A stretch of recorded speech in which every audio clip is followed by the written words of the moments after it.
blowing Michigan State out is a win in this game, but like a close win is not going to feel great. You're going to celebrate it. No, it's going to feel great, man. It's a rivalry game. You're at home. You haven't won in 2 years. All right, Evan. Everything's going to feel great. No matter if you win by 1 point by a last-second field goal, it's going to feel good. Be exhilarating. Be like, wow. Well, I won't feel good about the team's direction for the rest of the year. You got to put yourself on the other side of the shoes. Let's say you lose the game by a field goal. Now, feel like how bad that's going to feel.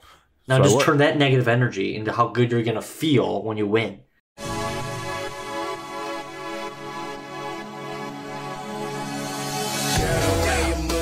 Cheers to episode 94.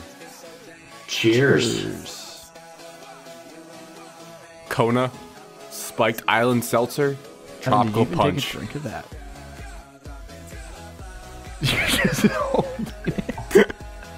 It's water, Alex. What do you want me to do? Chug the rest of it?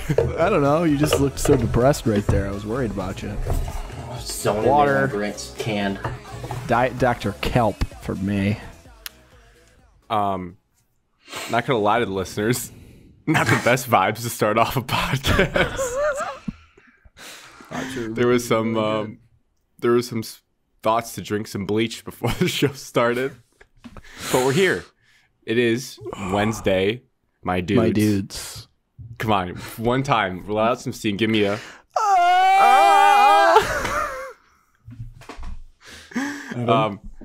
Evan, please. I can't do it. I'm sorry. I'm distracted. Oh, maybe later. We'll get there. It's Wednesday, my dudes. October 26th. It is 7:34 p.m. Welcome to the #1 sports podcast in the state of Michigan. And welcome to Hate Week. It's a friendly, respectful week on this podcast. Is it? No, I don't like anything about the Michigan fans. They all suck. Including Grant. No, he doesn't suck. No, see, so that's why this podcast will be friendly and respectful. Grant sucks a little less this week. Evan. But he usually sucks a lot. No. Evan, say something mean to me. Say something. I can't. Say it back. You're a stuck-up Michigan fan that didn't even go there. You can't cheer for him. I knew it. Yeah. I'm a Walmart. Yeah. All right. Yeah. Yeah. I actually really don't dislike Michigan State fans that much. You haven't been inside the big house, so you're a fraud. You're a closet MSU fan, you always have. I really don't like Ohio State. I actually would say mean things about them. Not Wyatt, though. Right. To Grant, Michigan State is not a rival. That's not true. You guys know how much I care about this game. Yeah, you just said that. You just said we're not a rival. You guys basically, I grew up all through middle school to high school getting absolutely bullied by you two because Michigan State was just dropping their dong on Hoke and Rich Rod for a decade. Yeah, it was great. Good times. And Tuck is still currently dropping his dong on Michigan at the moment. Currently. To preview the show, obviously that will be one of the main topics. We have weekly recaps as always. Game of Thrones finale. So for all you throne heads, it's the last of that. That could be good or bad, depending, like we said, you like that or not. Michigan State battle for Paul Bunyan. We have the Detroit Lions. Yes, we're still talking about them. We have a Cowboys recap and a Dolphins preview. I think the Lions broke Evan this week, but just stay tuned. Just stay tuned. You're having a really bad week. Wow. I forgot about all those cryptic texts you sent. It's one of the darkest places I've ever seen Evan be in the group chat because usually he just keeps it to himself. But no, he didn't even know what to say. Wow. It's a little tease. We'll get to that. Let's see. And then I wrote down at the very end a little 5-minute, 10-minute corner for any Pistons, Red Wings, Tigers, quick hitters from things that are happening this week. And we'll sprinkle in our listener questions throughout. So, with all that being said, how was your guys' bye week, gentlemen? Evan, would you like to go first? My bye week. Your bye week. I missed East Lansing. Felt like I should have been doing something more productive on Saturday. Worked in the morning. Exciting. Missed out on going up north. Just watched football basically all weekend. That's good for your being a football guy this fall. The opposite of being a bye week. Yeah. That was about the highlight of my weekend from last week. Let's talk about Got the progress to watch made yesterday. 9-0. High school go 9-0 on Friday night with a good crowd. What were those uniforms? They were pink. Those were pink. Those were Just Russell making sure brand. my color deficient eyeballs were seeing correctly. Those were Friend Russell of the brand. podcast, Cody, was there, and he asked the same question because he's also colorblind. Asked what color the jerseys were they Just wearing. making sure, because I was like, what? Yeah, I might be seeing some things. No, Yeah. pink. So shout out that high school playoffs start this week. Home game, correct? Home game Great Carlton chance to Airport. against the chance. Jets. Great The chance last to go time 1-0. I watched Tecumseh football play that team, I watched several of you cry on the field. Now, I don't think either of you did. Evan, No, did you cry? No, we didn't deserve to make the playoffs. I believe Evan said to me, we shouldn't be in the playoffs on the field after the game. I was mad, but I also Grant was did not cry. No, I just told everyone we're still going to make it because we have Yes, a Grant was brand. complete opposite. We're a brand name. We play in the SEC. And then everyone else, pretty much, the classic waterworks. I also super selfishly had a great game personally that game. Almost scored my first touchdown of the year. So I was like, I played well in bad conditions. So sorry about it, guys. It's not a team sport. It's a me sport. And you guys made the playoffs anyways and got absolutely boat raced by DeWitt. So who cares? Yeah. Bow race. Yeah. So hopefully this year's Tecumseh team, which is, I can safely say, I think way better than our team. Hopefully they go farther in the playoffs. Yeah, I would think so. And that's big of us to admit that, I saw your ego that. aside. Please correct me if I'm wrong. If they win, there's a chance they play Adrian at home next. Adrian has to win their matchup. So they just let anyone into the playoffs these days. Yeah, I was going to say, how did Adrian get in? Didn't we destroy them? Yeah, but it's okay. They changed the playoff formatting. It's not just 6 wins automatically guarantees you get into the playoffs anymore. It's about playoff points. Such a participation trophy world. I'm not we even live in. sure what playoff points mean. Okay, so you get playoff points per matchup per week. Playoff You Pete. get points So if you based lose off of close, you get some participation points and you can still make the playoffs? yeah. How is that? They're doing this so that the top schools, like the higher enrollment schools, don't just schedule a bunch of cupcakes and they just get in automatically by getting 6 Oh, like wins. Michigan So Wolverines. MHSA has adapted the BCS. No, they're trying to even the playing field so everybody plays equal competition or plays up a division so they play a tougher competition. Do they have a committee? I don't know. I wanna- also saw Tecumseh's schedule, and it was rather cupcake in the beginning of the year. They didn't play up much. Whoa. I don't know if that's Well, true. compared to what you guys were playing against. Well, they don't play cross. crossovers anymore. Well, they didn't play Cole Cabana because they moved out of the white, I guess, Right. which, Yep, I mean, yep, he's yep. the benchmark for the league. Some teams don't want There's to play 2 you. Division I commits on that team, Grant. Two Both future Big Ten. Wolverines. No. Pair Incorrect. check. No. Pair flip. Michigan Well, State spoiler commit. alert, there's He's about to be another not one flipping. coming through the program, too. He's in 8th grade currently. I think Michigan State already offered him. I wouldn't doubt it. I don't want CJ Carr anymore. There, I said it.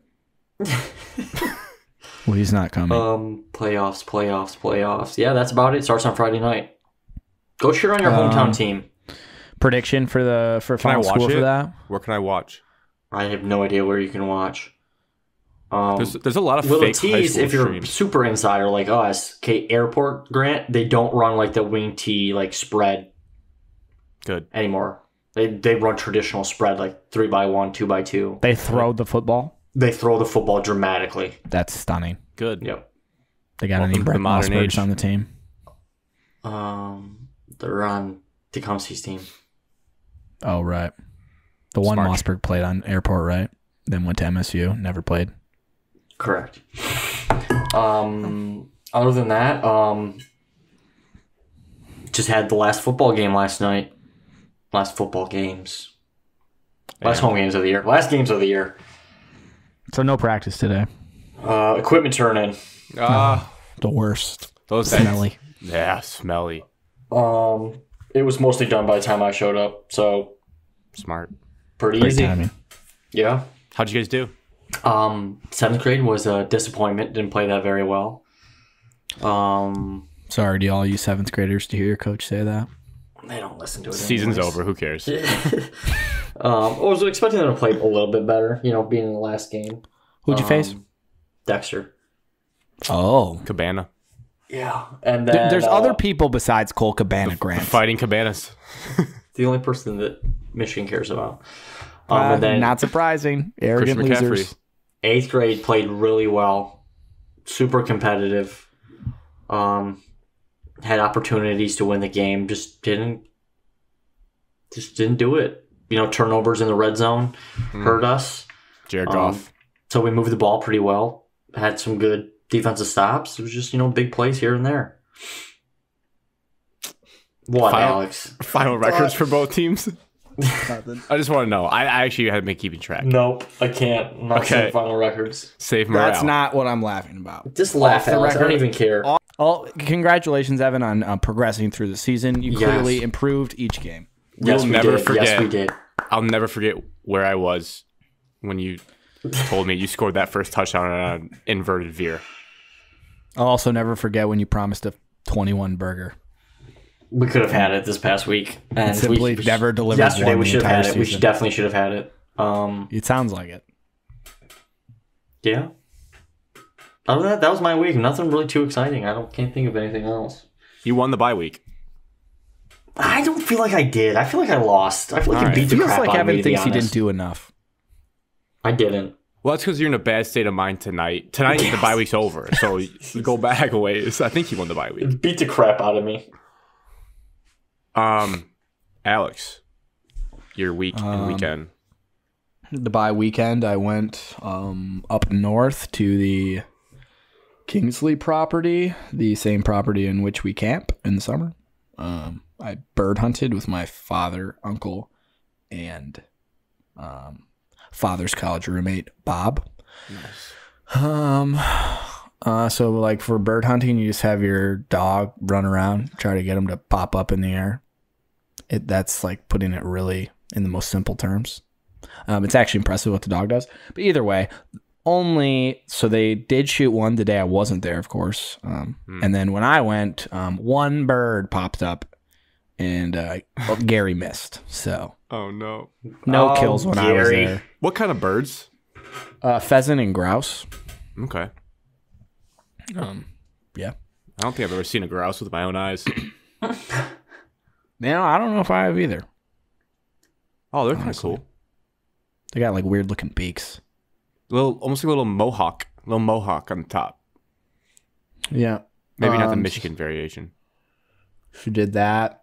Sat around campfire. Just dudes being dudes. Nothing crazy. Some just overdid themselves. Not going to get into the nitty gritty about adults. Over consuming alcohol, but you never, as they say, you never truly learn your limits. No, and I learned that. Would it be secondhand if someone else was expressing that they don't know their limits? Yeah, because not firsthand. Firsthand would be me. That'd be you. Right. Anyways, yep. I watched a 50-something-year-old dude just forget that if you drink a lot, you will be very drunk, and it was hilarious. It's kind of exciting, though, to go through life knowing, like all of us know, you never really have a handle on alcohol. Like you think you're like, I know what I'm doing. You really don't. No. 20 years from now, where the three of us are me hanging out, and it's going to happen to one of us and be like, whoa, we forgot that this is what happens. It always seems like it happens on hunting trips where they just turn into who can consume the most alcohol trips. Right when the hunting ends, it's just like, yep, let's see what else are we gonna do? We're in the woods to celebrate Harper's Bloodhound's good work. Let's get shellacked. Good work, Harper. Instead, it turned into my father and I kind of playing mom and dad for his adult 50-something-year-old friends. It was funny though. It's actually hilarious. Did you guys have any run-ins with the teenagers who took over the property? No, but they had gone 2 weeks ago. My dad and them beat them up. They cleared out all their stuff. So they probably came back, saw that all their stuff was gone, and was like, "Oh my god, we can't come back." Lord of the Flies. So no, they never showed up. So yeah, and the weather was nice. It was like mid 60s, 70s. Unseasonably warm. Shocking, really, because today it's like 40. So that's what I did this weekend, and then that's about it. Friend of the podcast, Cheese and Jason, they came over last night. Yeah, what was that business meeting about? Jason's canceled, Grant. Don't be friends with him ever again. No, Jason. Canceled. Nope. Canceled. Evan, I'll be honest. I didn't know that he had committed to that. I had no idea. He did. I will not take any blame for that. VIP passes for the football game yesterday. VIP sideline passes. Yes. And he ditched me on it after he saying he was going to be there. So what happened, Grant, to answer your question? They went back to East Lansing yesterday because there was this fall break. I'm sure you're aware. Where? Because Marissa was on her fall break. So they went back to East Lansing yesterday morning, and then they got there and they're sitting there and their internet went out, so they couldn't like do anything, and they just FaceTime me in the middle of the day and we're like, hey, we're coming over. I was like, okay, and they just showed up, so it's a good time. Where'd you go to dinner? We went to Brown Iron Brewery. Sounds like you got to wear like a cut-off tank to get in there. That's a weird description. Spot on description. What kind of pale ale did you sip? It was called God. What was it called? It was something weird. I can't remember. I hate. You'd make fun of it. I hate hazy IPAs. I think they stink. Well, that's what I got. I got a hazy really? IPA. Yes. They're just so bad. It was pretty good. The one Drew had was like Berrytopia or something weird. I don't know. Man card. That tasted bad. Speaking of man card, not really. It's what you do on the bye week, guys. It's called living a little bit. I went into a apple orchard this weekend and a pumpkin patch and a corn maze. I don't miss that. Oh. Yeah. We were putting you on the hot seat in the Cadmus household. Whoa. Oh, wow. It's the bye week, Cadmuses. It's the bye week. Actually, it was a little stunning that you weren't even watching the Lions. Oh, it wasn't on Sunday. Now, I did say that I respected your decision to not watch that pitiful franchise. Yeah, I absolutely. We put you on the hot seat. Still a little surprised. I know who you are as a person, and that was... I saw the second half. I wondered who took the reins there a little bit. Who's putting the pants on. And even worse, second half, Packers on the big TV, Lions on the laptop. Oh, wow. But that's because... Confirmed, somebody else wears the pants. That's because Fox was the only game I could get There's here no excuses, on Fox. So I had to go stream XYZ to even see the Lions. Because I don't have Paramount Plus. So I'm not streaming live CBS. But you could have logged into my YouTube TV, Grant. You know that. No, I actually don't. That's actually breaking news if you're allowing me to use your YouTube TV, because I will use that religiously going forward. Please send a login now. I cannot send a login without promise of half payment. See, exactly. No, that's a pretty good deal. We're on a budget over here. How about a third? It's still probably like $30 a month. No, it would be $15. No, I don't think it's worth it. Oh, jeez. I haven't missed anything. Stream XYZ is a godsend. Anyways, so Marissa got here, as you guys alluded to, on Saturday morning. So we made a beef stew roast. Yeah, it was pretty good. First time making a roast in like an Instapot. Turned out pretty good. Alex, what's the face? Just Mr. Judgy over here. In case anybody listens to this, I'm just not a fan of roasts too much. Beef stew? It's just a gross name. No, I've just had a lot of roasts. I'm on Alex's side. They're like I do like them. I do enjoy them. But there was one point in my life where it seemed like once a month we were having it, and I just was like, dude, I'm sick of this. I am sick of this. I've had 2 at least at Evan's house. You probably have. And yeah, I've had a good 20 in the last 4.5 years, due to a certain person, a family member, or family. I mean, if you're ever listen up, guys, if you're ever in Burnsville, Minnesota, you get a night on the town. Porter Creek Hardwood Grill, a phenomenal place to eat. Top 5 Sounds like dinner. You need to wear a cutoff to go in there. I got a Frenched bone-in pork chop that just blew me away. Wow. With some yams, some shredded yams. Not sure about the yams. So they're like sweet potatoes. I know what a yam is. Sweet potatoes, sexy cousin. What a yam is. Calm down. Yeah, I know what a yam is. And some asparagus. Oh, so good. Your pee probably smelled so bad. You just get nasty little pea from asparagus. And then some chicken chowder soup. Oof. And then for dessert, you don't see this every day, a banana ice cream cake that just blew me away. Absolutely blew me away. It was, I thought it would be a sorbet type of thing because it was a banana, but it was like creamy dairy. Pudding? No, it was like... Are you a big banana guy? Didn't you have banana cream pie like last week? Yeah, I loved it. I bought a full banana cream pie to eat throughout the week before. What the... Big banana guy. Good memory. Good memory, Evan. That is something. So good. I have a lot of questions in my head. What? Continue. Because I'm going to move on to my domination of the corn maze. That's what's next. Absolutely put this corn maze in my back pocket. What is your life?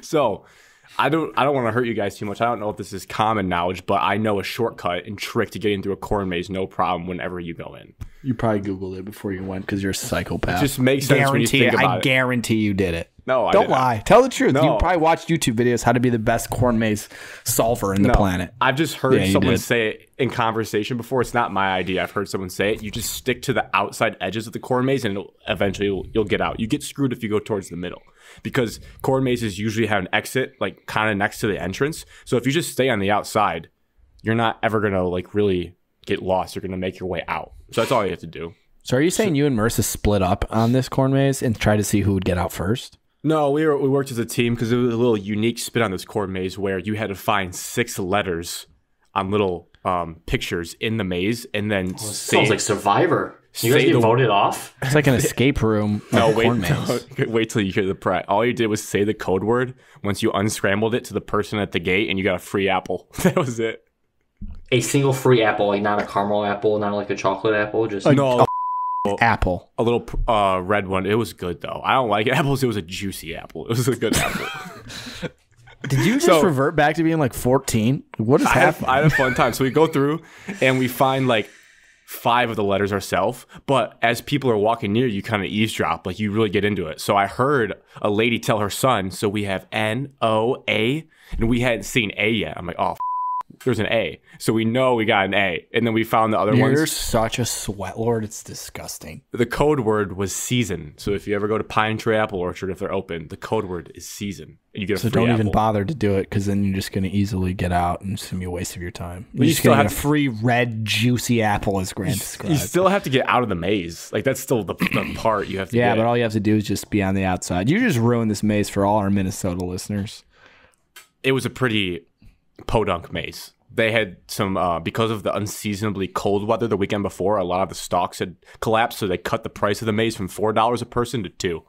Really saving you money. It's a $2 apple. I just wonder if you're just making stuff up. No, this is real life. Real. And then had some beautiful apple cinnamon donuts that were like $5. Did you do what you did last year when we went to the apple cider? When you just ate like 11 donuts in one sitting? Evan and I were just watching you like, wow, that's impressive. Listener and friend Luke slid up on that. He goes, how many donuts did we bag this year? I was like, we only got a pack of 6, so I held myself to 4. At least Marissa got 2. Yeah. Well, yeah. Was it actually like, okay, you said it was apple cinnamon sugar, right? Yeah, it was like apple. Maybe it was an apple flavored donut with cinnamon sprinkled on. I don't know the exact way they did it. Powdered or like? No, like a sugary. Yes. Yeah, those are the best ones. Give me those sugar really donuts. And it was a classic where Marissa didn't eat all 3 of hers, and she saved the one, brought it home, and I just before dinner I'm like, so you're gonna eat that donut? Like what we thinking about that? And she's like, no, you can have it if you really want. And I was like, are you sure? Just munched it like 2 minutes later, gone. Wow. What a weekend you had. It gets better. I tried Raising Cane's for the first time. It blew me away. It's great establishment. Yeah, it's great. They only sell one thing, and they've mastered it. For fast food, they've mastered fried chicken. It's great. You know, actually, fun fact, the only time I've ever had Raising Cane's was in Minnesota. Wow. Same. Yeah, yeah, crazy. I went to the Final Four. I will be Googling how to make my own cane sauce. I know the leaked recipe will not be out there, but I'm going to find something close because that sauce is an elite sauce. And remember, Grant is a known sauce guy. Yeah. I was thinking how cool it would be to be like a sauce tester for your career. You know how cool that would be? To just work on a conveyor belt and like they send you sauces at like Heinz and you get to taste the sauce and give them feedback. What do you dip in? Are you just a spoon or are you going with a finger? What do you? Your first one has to be either a spoon or finger, and then you can dip some food in it. But I always try sauces first with my finger or spoon. Usually my finger. Alex knows that, doesn't he? And then I go with the food. Because I know Luke listens to this podcast. He made a bet on Jaden Ivey threes, and it appears that Jaden Ivey is not playing basketball tonight. Refund that thing. Yeah. Non-COVID illness. I hope you get a refund, Luke. You have to, or we riot. Or we burn the place down. And then the last thing, the last thing before Thrones is, guys, I don't know if you heard Taylor Swift's new album. Just was curious if you guys got a chance to listen to it and any takeaways, any favorite songs. Evan, watch your mouth. Hand up, I've never thought Taylor Swift is very good. There's not many songs of hers I really enjoy. We just lost all our female listeners. I saw hundreds of dudes post her little album cover on their Instagram stories. So there's plenty of dudes out there that like them. What'd you think of those dudes? Simps? No. Something's got to be different strokes for different folks. Might as well. Maybe Evan, that's what I should have done. Evan, you hate Taylor Swift too? Yeah, I don't really care Don't for put words her. in my mouth. Will be honest, I haven't listened to 1 second of her new album, and it feels good. You're not missing much. Well, you also just never was. Because you were out on Nicki Minaj too until I had to try to tell you that she just has bops. She sucks. Grant's favorite Taylor Swift songs, I personally, they were fine. What are my favorite? When am I going to listen to them? I don't know. You sent them in the group chat. Oh. Antihero? Is that the album? So are you guys pro Kanye guys then? No, I don't care about that not at the moment. I know. Yeah, Maroon. So for all those that are listening that care, Maroon, favorite song from the album. It's mid. I feel weird saying mid. Yeah. It's so mid, Grant. You sound like a narc when you say mid, Alex. I am a narc. Okay. Yeah, I can't give it an honest opinion about it because I have not listened to it. And that's fair. Are you guys going trick-or-treating this weekend? Yep. Ours is on Monday. I don't know about you, but usually falls on the same day. Yeah. I'm gonna trick everybody that shows up to my house. There's not enough trick anymore. It's trick or treat. You're gonna moon them? What are you gonna do? I'm just gonna be running around my house just scaring them. If you do that. I'm gonna scare them off the property. See what happens. That would be funny. I'd pay to see that. I'll post a funny costume picture for Shot of Michigan Sports. See what everyone else is wearing. All right, Alex. I actually think. Should I dress up for work? Yes or no? Yes. Yes, you have to. What, Grant? I was thinking about you trick-or-treating today on my drive home from work, and I was laughing so hard I almost got in a car accident. I actually think you should. I was just going on your mind, man. Just go to one house right across the street. Aaron Glenn and Jared Davis. I'm gonna go find them. I was just picturing Alex like dressed up as a huge Lions fan going to Aaron Glenn's store. Dress up as Jared Goff in pants and a helmet. I should dress up as Aaron Glenn and go to his house. I was crying. Like Evan, like Alex in kid pads and a kid helmet with a big satchel, and just in front of Aaron Glenn's store. Hi, Aaron. I'm a huge Lions fan. Trick or treat. I'm not gonna be there. Probably put a sign on his door that says "Do not bother me." Oh God, that's funny. His wife probably answers the door, so. Why is that? So people don't recognize him. So people don't recognize him. Okay. He's not that famous. Only the football lover community. Game of Thrones. Spoiler alert. Spoiler alert. Spoilers. I would like to start. Go ahead, Alex. There is just something that I have had enough of. I do not want to see any more births. Oh, that wasn't enough. That's too much Alex, for you. Okay, pause. Dude, pause. Spoiler alert. Stop. Before Alex continues with anything, before you do this, what was the first episode about? Birth. Yes, I understand. No, but I know why they did. No, what did the mom say? We saw her for 30 minutes of the episode. What did she say? Beast beneath the boards. No, that's what. Which was actually code for how, babies in the it's their stomach. duty to bear children or something. No, the men have the wars and the battlefields. But women's battlefield is childbirth. That's why they're putting a big, huge significance about it. I get why they're really emphasizing it. I just don't need to see now, babies popping out and bouncing their skulls off the ground, and everyone just be like, "Well, that's great."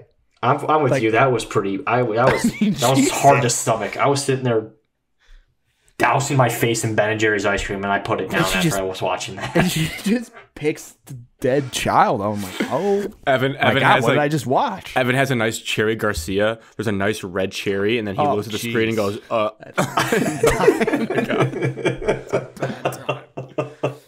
Well, Alex, you said to even go more. You were like, I know why they're doing it. I don't get it. I don't know why we need to do it this much. I think it's absurd. It's inappropriate. It's way too far. Push the limit. It's way too much. We were all so mentally focused on the news of the war. It just feels like for fun. They're like, what if when Rhaenyra finds out about the war, she's having a baby? And they're like, yeah, let's just do that because again. You know let's what?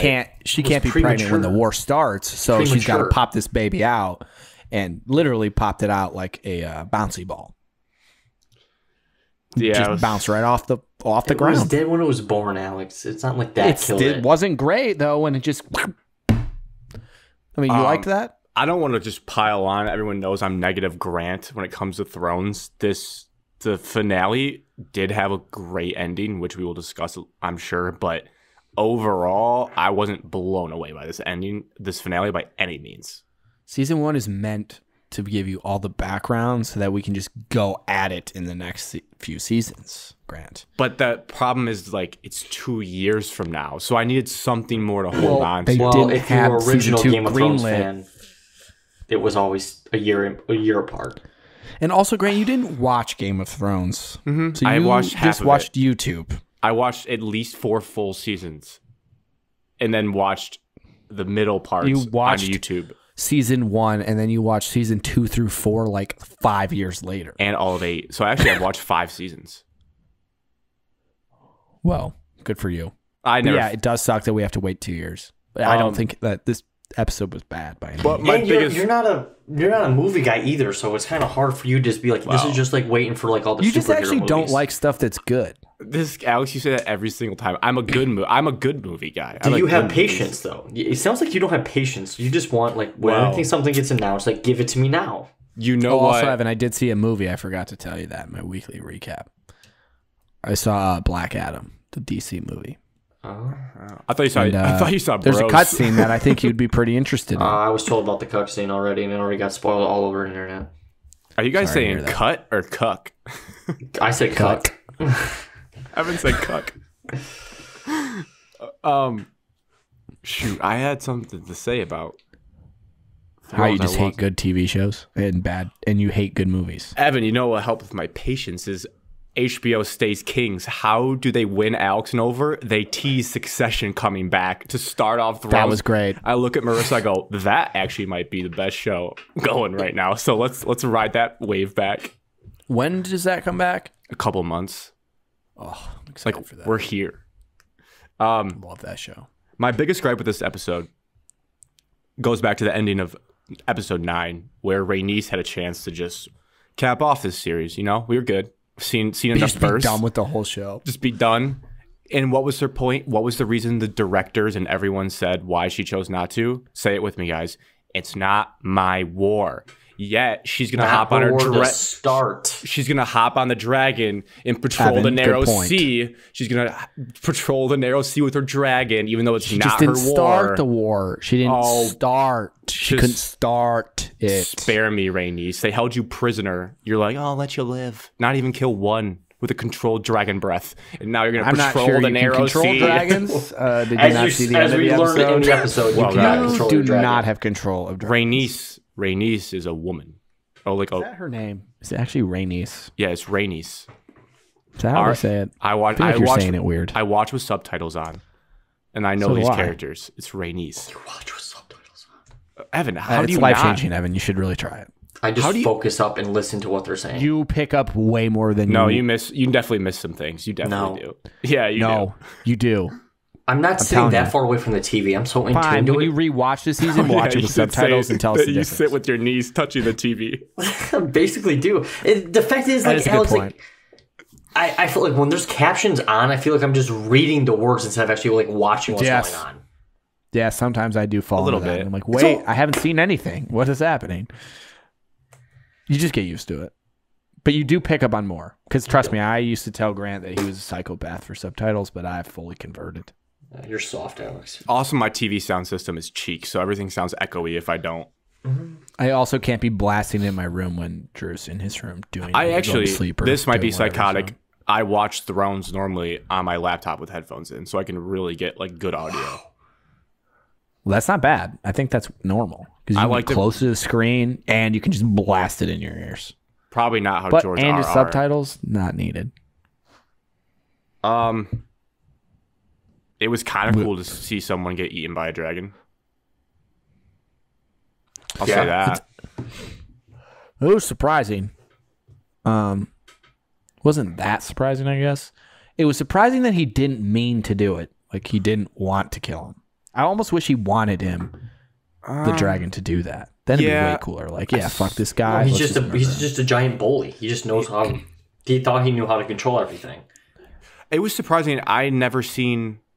Correct me if I'm wrong. This might be my lack of watching all the seasons of the first series knowledge, but I thought dragons were pretty controllable. I didn't know they went rogue in battle sometimes. They don't really. I don't remember any like crazy scenes. That's what I'm saying. Full rogue. They did back to back. Well, it's because it's all about who the person that's riding it. Two young guns who shouldn't they have to dragons. be trained. And he's on the biggest one, and it's just then I realized also how massive this dragon was. That is a veteran dragon, and you're putting a rookie on top of it. No, you need a veteran riding it so it knows what's going on. Well, also that dragon was doing what it was supposed to do until Lucerys, his dragon, just decided to spray fire at it. So honestly, Vhagar was behaving. Just Lucerys. I mean, this might be a little harsh. I'm kind of glad that kid died. I really didn't need to see his face anymore. I wonder what he's gonna go. Aemon, that's his name, right? Aemon. Yeah, the Dutch guy, baller. The goat. He's just gonna go home to mommy and be like, "Well, started a war on accident." Yeah. Well, who's gonna yell at him when he goes back home? I hope he leans into it. I hope he doesn't be like, "I'm so sorry." I hope he's like, "No." He definitely is. What if he just doesn't say anything and then Rhaenyra and everybody just shows up, blows up the entire place, and then they just take it over. Done. Season 2 over. Just builds a plot. Just builds a relationship to grow apart from Alicent. So yeah, no Alicent, my girl. Not in this one. They wanted to tell the two stories. Yeah. I did see like 2 weeks ago that she's just nice to look at. Alicent wasn't in the last episode, and I was like, oh, maybe she gets murdered or something. But no. Clearly but season 2, there's so many storylines that they can pick out of this, so I hope they don't F it up. I just can't wait to go home. Just everybody's home where everyone knows. We're going back to Winterfell in season 2. Oh, we have to get the Starks to get on board. Yeah. With the Targaryen, or with the Reds. I would say it is kind of boring, That's though. Cool. The boring part of prequels is like when they allude to Song of Ice and Fire and there's a big storm from the north coming. Like, we realized that was like... It does suck that we already know what happens. And it like wasn't even a big deal. It was like, it was one night. And they survived. He was like, okay, cool. Hey, a lot of people did die. Yeah, but no one like really important. But there was other battles leading up to it, Grant. Like they literally they just sat a kid in a wheelchair in front of a tree, and he lured the big bad wolf, and then you couldn't really see the battle because it was in the dark. So, but I still enjoyed that season, unlike most. What I'm enjoying, if everyone's like positive, Grant, I am enjoying watching dragons interact in the air and the way they film it. Not to get nerdy, that was sweet. Like the shadow of the big dragon over the little baby dragon was awesome, and just then seeing the mouth of that thing come through and just clomp, I was like, wow, this is murdered. Yes, it was pretty sweet. And then the shot of think of it. She seemed intrigued. She was like, "Oh, like when's the when's the next season?" It was like 2 years. And she's like, "Oh, okay." And then like, all right, that's the end of that. And then like the scene when Daemon's dragon, they had the side by side of him like telling those two servants, Kingsguard, like, "You're either gonna die right now, or you're gonna bow down to my wife." And like the dragon's face was right there. Really cool. So well done by HBO. I mean, they know what they're doing, but really, and they're showing us the dragons in the daytime a lot, which I like to see the details. So all good things. Also, Damon choked out Rhaenyra. You know, Well, she never lost consciousness. He just kind of... and we know they have a unique relationship. They're trending towards divorce. There's no doubt. I don't know about that. I don't know. I think they're going to have some tensions. You can tell Damon wants to just take over and be king already. Basically, Damon wants to fight, and she wants to hold up for a little bit. Now she probably wants to fight. Yeah, so. she's pissed. That was also an aggravating thing in my illogical brain that like we spent a whole entire episode debating about what to do, and it didn't matter when the episode ended. Like, yeah, well, we just spent a whole episode deliberating about war, and now war has definitely happened, which is like good. Game of Thrones. The entire Game of Thrones is about the kids. If nobody in Game of Thrones had a kid, there wouldn't have been a show. Birth. It all ties back to birth. It all ties back to birth, Alex. There you go. Wrap it all up. It's all about the birth. Parents will do anything for their children. Yep. Wouldn't know. Alex, that was messed up. Oh my gosh. Talking about being born on third base. Ryan Day. What do you mean? I'm saying we don't have children, so we wouldn't know. My bad. Jeez, guys. Now Evan thinks I'm privileged. Thanks, Evan. Jesus Christ. Well, we all are privileged. We're not eaten by a dragon. Yes. We all live okay lives. We're all privileged. We're in a podcast. We make millions off of this show, so Yeah. And our two teams get to play each other this weekend, guys. That's not a positive. Michigan, MSU, 7:30 p.m. ABC. Sean McDonough, Todd Blackledge beat you to it. Evan in his bag. First time Sean Volume's going to be up to McDonough. the max. I'm sorry, if you're at my place when we're watching the game, volume's going to be turned up so I can just listen to Sean McDonough. Evan's going to be watching this like Thrones, but for Who McDonough's is voice, Evan not coming the over game. for that? Huh? Who's coming over for that? Rico Beard? I don't really talk to my family throughout the day, so... Oh, quite a few people, I guess. Really? Yeah? See you there, maybe. That's a no. Just tell me now, so I don't have to wait for the text message Alex- Saturday morning. Alex is choosing not to see this game in person, which is a crazy move. It's the second time I've chose not to go. The last time I chose not to go, they lost by 50, so... 2019. Yeah. Supposed to be a beautiful weather night to get that out of the way. Doesn't look like any rain in the forecast. 62-degree high. Probably will be closer to 40, 50 at kickoff, but what a beautiful night for a football game in Michigan. Yep. Minus 22.5 spread to the Skunk Bears. Over under 54.5. What you love Skunk Bears, don't you? Can't talk trash about your own team. Yeah. My first and scientific takeaway that for this game is that the night game wait time is gonna stink on Saturday. I am dreading waking up at like 9 a.m. and being like, oh, kick off at 6:30 Central Time. Got the Premier League in the morning. It's just not gonna cut it when I'm jazzed up for Couldn't imagine the my Paul Premier Bunyan League team Trophy. being bad. Oh, there's other good games on, right? But it's No, not the Evan, the Bunyan. slate Yes, is Ohio State and Penn State horrendous. play at noon. Oh, it's a bloodbath. Well, actually, that game tends to be close. Okay, Not so at if it's a noon. bloodbath, that But means Ohio Penn State's State not has that won good of 9 a out team. of 10. Penn State's Not not that good of a at team. If Grant thinks it's going to be a Murdered your bloodbath. Gophers. Murdered your Gophers. I think Ohio State's really good. Actually, they have their backup QB in. But if Penn State plays Ohio State close, Oh, God, Grant. Ohio Just State's shut your frauds. trap until you get to Oklahoma that State, game. Kansas State at 3:30. Grant, Toledo Eastern at noon. Oh, yeah, we'll be tuned into that one. Yeah, it's battle for first in the division. I understand like there are good games at pastime, but I'm just gonna be on edge because Let's be honest. The only game we all care about is ours. So Yeah. it's gonna Western be hard to really care Iowa? about the other ones. Oh, yeah, that's a goodie. 6-3 final.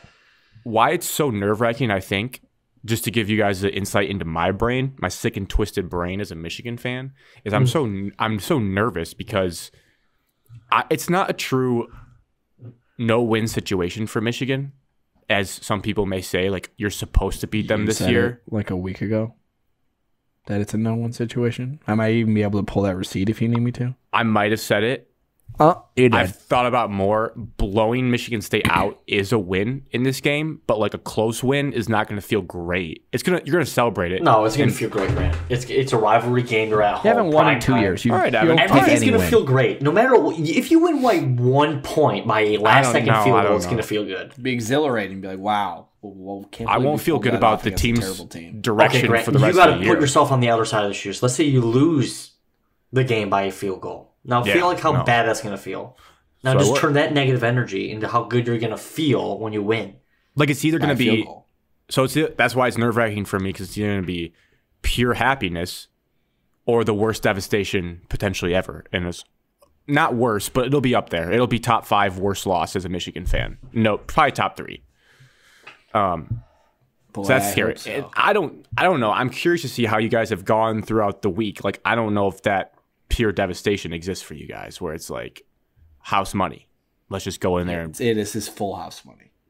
That's why I'm so nervous. That's why I'm on edge this week. I'm not nervous because I'm expecting bad. Like, but if you win, it's like, that's awesome. Evan, can you give the people, why is Michigan State going to pull off this upset? How are they going to do it? How are they going to do it? Because, Alex, of the 3 of us, or the 2 of you, I know Evan is the one that could convince himself before kickoff it could happen, because he told us he watches. In years past, I'm the one who can convince myself. In Evan is not. Unrealistic circumstances, Alex. Yes, but I can do it. Say that I can convince myself to Columbus and upset Ohio State. Yeah, I'm able to convince myself. Evan's been watching 2013 highlights, trouble with the snap game. I know what he does the week of these games. He's like, why not us? Why not this game? Why not 3-0? Yeah, it's true. It would be sick though. So how's that happening, Evan? And why do you believe it true? Why do you believe it? It just experience in the key spots, key positions, I would say. And then just who is going to believe more that it's going to happen? I feel like Michigan now, like, okay, it's going to happen, but now Michigan State's the all-time underdog. Last year, you'd be like, oh, yeah, they played the underdog role just because Michigan was favored and you're at home. But let's be honest, those teams are both undefeated, so. Yeah, but where the money was, Michigan was 4-point favorites. Right, but I mean, I don't think it's completely different circumstances. I think that's why I'm agreeing that there's completely different circumstances. Michigan State still played the underdog role last year. I think the COVID year is more similar to this one. No, Joe Milton's not the quarterback of Michigan. I knew he was bad. Everybody knew he was bad. 22-point underdogs. Besides the Michigan. blue line, Faithful thought he was Patrick Mahomes. I like that, the blue line. That's better than the blue wall. Like hockey, the blue line. Yeah. And our offensive talent is elite, collectively better than Michigan's. Michigan still has a couple alpha males. I'm saying collectively. Players? Yes. Because if we include the O-line, then it's not I'm saying skill players, Alex. I would just say wide receivers. I think collectively as together. I'm saying every single skill player. Obviously, you guys had the edge on the running backs. Evan, you're giving them bulletin board material. Mel doesn't want this. Dude. Oh my God. I'm joking. I'm breaking down the rosters, Alex. Let's go position by position, but I think it's probably receivers only. I'll give us our edge in the tight ends. Yeah, I could do that as well. I mean, that's just so. I don't know their tight ends. Luke Schoonmaker. No, I don't think exactly. He's the best. If you were in a full PPR league, you'd be starting Luke Schoonmaker every week. He wouldn't start on Michigan State. 5 for 50. He certainly would play though. I mean, because Tyler Hunt gets to play. Well, so it's just to play. It's a tough thing. Yeah, oh yeah, it's tough because our monkey brains are like, "Ooh, catch this passes." Luke Schoonmaker is a dog in the run blocking game, which we know Malik Carr, as you guys have said. I think Alex has said he cannot block. So no, he cannot. They're probably more of a wash than looks, which is just. NFL talent wise, Malik Carr, greater sign. Luke Schoonmaker. I don't know, dude. I think people are saying Luke Schoonmaker might get drafted. Malik Carr is an athletic freak, Grant. If he can learn a little bit of blocking, he's better. Eric All did have back surgery, by the way, so we finally got confirmation of that. Don't know why that took so long to get out. When I was going to say, I assume we were not including him in this discussion. No. Because he's a good football player. QB. I want to answer to that question, Evan. Well, we know where Evan stands. Going into the year, I would give him the edge to Thorne. Same guy that said Thorne stinks a couple years ago. Yeah. Cut that. Yeah, it's a dirty receipt. Receipts. We've pulled that 2 years in a row now. I did last year and Grant did this year. Evan wants to wipe his butt with that receipt. Get rid of it. But you might be right. JJ has more potential, more athletic. But the last couple of weeks, Peyton Thorne's been hurt all season. Don't forget that. The guy's injured. The whole team has. That's what makes me nervous. Is that we're going to be fully healthy this Saturday. We're still not. And you are 13-0. The team that was supposed to go 13-0 is just now playing this season, and it's on Saturday at 7:30. I love it. Alex has got the fan base riled up. It's hard to tell. I wish I was serious. I'll give the edge to JJ because he's made less mistakes this year. Whoa. 4 fumbles and 2 picks in Big Ten play. He's recovered all 4 of the fumbles. But that's 6 turnovers. Baby hands. Some people are saying he has baby hands. 6 turnovers. It's actually only 2 turnovers, though. But it could be 6. He has 0 pocket awareness some plays. Peyton's, not much. So I'll give the edge there to Michigan. Running backs, give the edge to Michigan. And then tight ends and wide receivers. So it's dead even 2-2. I was looking back at my guy, Ronnie Bell, because I know I was quick to crown the 2. I still believe Michigan State has the top 2 combined. But Ronnie Bell's not that far off. He has a lot more yards than Keon. He just doesn't catch touchdowns. And touchdowns are a huge deal, but it is like Ronnie Bell's better than I thought. I guess when I was comparing him to the 3. No one thinks Ronnie Bell's bad. Just I'm not saying Keon is an athletic freak, and Jaden Reed is just Jaden Reed. More so compliment to MSU than down to Ronnie Bell. I mean, there's just been a lot of stats thrown around in our group chat. A lot of stats about the game, just like how it's going to go. 30, Alex sent that today, the magic number. Evan's got stats. What stats you got, Evan? I got the same stats last year. What was it? 15 or less, 18 if decided by 1 possession game or something like that. Don't say that. That doesn't make me feel good. Oh, God. Besides... I'll be on bricks if it's a close game in the 4th quarter. And Mel Tucker's like... I've 97-1 and Mel Tucker's like 8-1 in close games, but he also has like 10 or 14 double-digit losses. Yeah. So it's either going to be a close game or it's going to be an absolute complete like blowout. If Michigan State rushes over 100 yards, they're like 13-1. And then in those close games, he's like 8-1 or 7-1 or something like that. Over 100 yards for Michigan State on the ground, and they're going to win. The only time they've ever lost in the Mel Tucker era. Whoever has Purdue. More rushing yards wins the game. Usually, typically in the rivalry, that stat will come up. Take a shot, everybody, when you see that on there. Sean McDonough says it at 7:31. It's pretty simple, Grant. Mel Tucker's a better motivator than Jim Harbaugh, I think. I can't say I've ever seen Jim like giving pump-up speeches. I'm gonna guess that they aren't very good, but maybe. The Colts just interviewed Jim Harbaugh for the head coaching job next year, so there's that. News. That's just not true. Oh, not yet. I don't know. I think to go, I did bring some stats, Grant stats for the rushing game because I agreed that is. Typically, that determines the entire game. Big thing we've talked about, and in the past, we've always talked about how Jimmy Stubborn Harbaugh will just run it up the gut and get stuffed. But I think this year, not in a stubborn way, I think that game plan makes sense. I think I think after the Penn State, what they did to Penn State, you're kidding yourself. Like, because last year was kind of weird. They self-scouted. They looked at Michigan State's defense. They said, we're going to unleash Cade McNamara, which is a gross sentence to even say, but Cade did play pretty well. And they started out the game with a long touchdown pass. They threw the ball quite a bit, probably Cade's best statistic game of the year. I think they will go to that if they have to, but I don't think they're going to come out with that game plan. And if I'm wrong, I'm wrong. But the stats I've pulled are this. Michigan, run-heavy team. We all know that. 5.8 yards per rush attempt is close to one of the top teams in the country. That's, I mean, when you think about it, six yards per pop. That's easy. We could coach that. We could just call different runs. MSU, historically, a great run defense under D'Antonio, just always kind of pain in the butt in the inside tackle run game.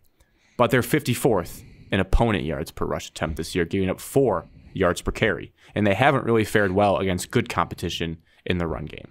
And on the flip side, Michigan, their defense tied for 3rd in the country, opponent yards per rush attempt, 2.9 opponent yards per rushing attempt. So when we talk about the trenches of running the football, I feel like Harbaugh is going to know that. I think he's going to try to test them. And if Michigan State gets them off of it, credit to them. I wrote all that and caveat. Michigan State's been banged up inside. Alex, Evan, you guys know that. Slade Barrow, the law firm, been banged up. But Penn State has NFL caliber defensive linemen, so I think... But they have James Franklin, as Evan will say. So I just wanted to get that out there. Yeah, but he's not... They're peanut butter and jelly soft. He's telling not like Mustafa what to do on the defensive line every play. Like I think, given all that, Harbaugh is going to test it, which I'm as a fan, I'm cool with. I would like to just put him in a phone booth if possible. But I guess we'll have to see what happens with that. That's going to be huge. That's going to be through a quarter and a half. You're going to be like, okay, what's actually happening here? I hope that's what Michigan tries to do, as gross as it is, because of how bad our secondary's been all season. But yeah, I hope they try to run the ball. I hope they throw the ball 10,000 times. So you just flip-flops. Yeah, that's what I meant. I just don't know why my brain wasn't functioning right there. Okay, I hope they throw the ball 1,000 times. I think our best chance is to get lucky with some bad JJ pocket presence and maybe force a couple turnovers, and just have them throw the ball 1,000,000 times. Because I do think they could probably run it down our throat. I'm just nervous for, like Grant said, like there's nothing more painful to watch than to see your team just get the ball ran down their throat. And I feel like Michigan's going to try to do that. And I think this is just the one time that Michigan's finally going to connect on a deep post when it's going to matter the most. That's going to be a lot like the Donovan People-Jones, where you're playing the entire game in a phone booth and one player makes the 80-yard touchdown to separate everything. Trey Person is on an island for no reason. You're going to be so hyper-focused on the run game. Like, we have to stop the run, and you're doing it, and then just one play action, you catch one. Or even like... that's what I'm more nervous for. Yeah. Like, I know that Michigan's going to break a long run. I just know that's going to happen. It's part of football. Like, it's eventually going to... It's the 60-yard passing touchdown that is debilitating. Yes. Where I sink into my chair and I just don't even want to watch the game. I mean, but like if they have a 60-yard run like Penn State, that's going to hit the same. That's going to suck. No, if it goes for 6. It hits way different. I don't think it will, just because you guys are averaging 241 yards per game on the ground. And to me, like that 60-yard run is like a 20-yard run because you're in the red zone already. Like that's your bread and butter. It's like Devontae Smith scoring a touchdown for Alabama 2 years ago. It's like, okay, we knew that this was going to happen. It's just only a matter of time. And another added wrinkle, making me think back to the 2019 game when you brought, well, that was DPJ, it was a different year, but 2019 when it was a great game from Michigan, they had, now JJ's more athletic than Shea Patterson, especially running the football. That's going to be another element for Scotty Hazelton to have to factor in, and we've seen that. I hope JJ runs it. I'd rather have JJ run it for 100 yards than Donovan and Corum run for 150. But I'm saying when it comes to the whole RPO action, like there was a vivid play with Shea running an RPO towards the end of 2019 where Cornelius Johnson is wide open on a blown coverage. So like there might just be so much action in that run game where maybe it's not a beautiful deep post. Maybe it's an RPO where they bite on JJ and he steps back and it's a wide open, pass. I think as a Michigan fan, you have to think that having JJ in the run game is going to add another element to things that hopefully will be in your favor. Because I mean, last year, their game plan wasn't really to try to run the ball a ton. They like actively try to throw on early downs. So we don't really know if they can run over this Michigan State team. Michigan's going to score a bunch of points. I think that's so. Going to happen. They're going to score a bunch of points. Here's the Michigan State, unless they get turnover prone. Or that 60-yard touchdown run turns into a 50-yard run that gets chopped down to 10, and your guys' all-American best goal line defense. But seriously, statistically the best goal line defense in the country. Michigan's first 2 drives against Penn State, the reason that game was Penn State winning was because Michigan bullied them. Everyone who saw the first half was like, all the stats, the first downs, 200 yards to like 10, moved everywhere they needed to go, but kicked 2 field goals, only up 6-0. And then you get a long play to Jane Reed, long play to Keon Coleman, you score, you're up 7-6. In the box score, you're getting dummied. But on the scoreboard, you're holding to a field goal. I can see Evan's eyes twinkling a little bit. Like, if you get this team, if you bend, don't break, to the best of your ability, there's a path for Michigan State in this game to make it really a sweaty. 14 Busch Lights deep. I can talk myself into winning that game at 7-6 after the first quarter. Yeah, you're gonna be 14 Busch Lights deep. Dude, it's a slow burn. It is an all day thing, Alex. He's coming off the bye week. So all you're saying, if I come over, I got to get there at 9 a.m. and we're just gonna get after like we're tailgating on a Saturday. I will tailgate in my driveway all day. I'm gonna be honest. I'm gonna sleep in Saturday, but after that, I'm sleeping in Saturday too. But after that, I do. The other thing is just like you said, like kicking field goals. Can Michigan State make them drive the entire field? No big plays. We're prone to it. Can you just make them? It's kind of like the NFL now, where everyone's just playing cover 2, play deep, and see how many NFL teams can drive the length of the field. See if Michigan can drive the length of the field and actually score a touchdown on you. We know that's we're gonna know. Plan.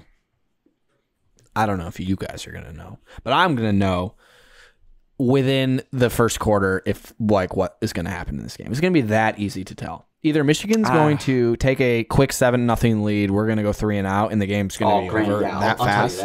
I'll tell you that after our first offensive drive. If we go 3 and out, they score 7-0. Game is 1,000% over. You have to compete within the first 5 minutes, or all the momentum's on the home team because the crowd's gonna start backing them. We will be so effed if we go down early. In 2019, you guys got up 7-0 fast. Yeah, no, I'm not saying we're gonna win if we keep it close, but if it's 7-7 at the end of the first quarter and we have the ball, it'll probably be a reasonably close game for a while. If it's 14-0 to start the second quarter and Michigan has the ball, the game is 1,000% going to be like 49-3. And we're not going to make a field goal. We don't have special teams unit. So yeah, that's what I thought. Also Evan, another that's massive what I thought problem. Evan was going to say with field goal was like, can Michigan State make one? What Michigan State does have an advantage in is if it does get in a weird Iowa punchers battle, like punt battle. We don't even know if we have the best punter in the punt. country statistically, so that should help. Yeah. I don't know much about Michigan's punter though. They're both really good. They're both really good punters. Just not the best. Ooh. Jinx the punters. Oh, I hate that feeling. There's gonna be a blocked punt for sure. My last stat I brought to the table was another big part with Michigan is susceptible to with their offense of wanting to kind of run is getting into 3rd and shorts, 3rd and 2s, 3rd and 3s, 3rd and 5s. They tend to stay out of 3rd and 10s the most part as a team, which is the way the Harbaugh likes to play. But if Michigan State can dig deep and be different, that would help them. But if you're a Michigan fan, it makes you feel good. They're 98th in the country out of 131 teams getting off the field. 43% of the time teams convert their 3rd downs against MSU. I'm just going to tell you, we can't get off the field on 3rd down to save our life. We did against Wisconsin, but that offense sucks. I mean, that's a key stat there where, like, if you're a Michigan fan and your first couple of drives, you're getting stuffed on 3rd and somewhat shorts, that's nerve-wracking. That's like, this defense is bad at that, but you're letting them do that to you? This defense is better than what they've shown with the position changes and with people healthy. They're still not very good. So some of these stats are going to be a little different when you actually see the product on the field because there's a lot of different things going on since like we haven't had this defense really since like week 1. Yeah. But last week, I mean, Wisconsin, you guys had it. You had people back. Right. And that was our best defensive performance of the season.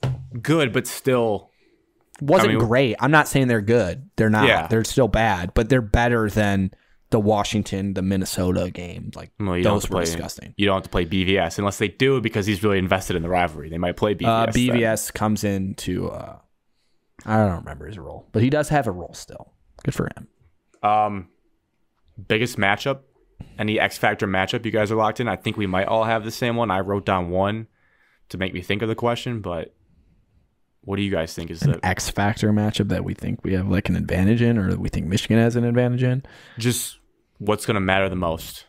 Michigan's O-line against Michigan State's D-line, and then the reverse. Just the trenches on both sides. Because Michigan State's offensive line is garbage. Michigan's O-line is elite.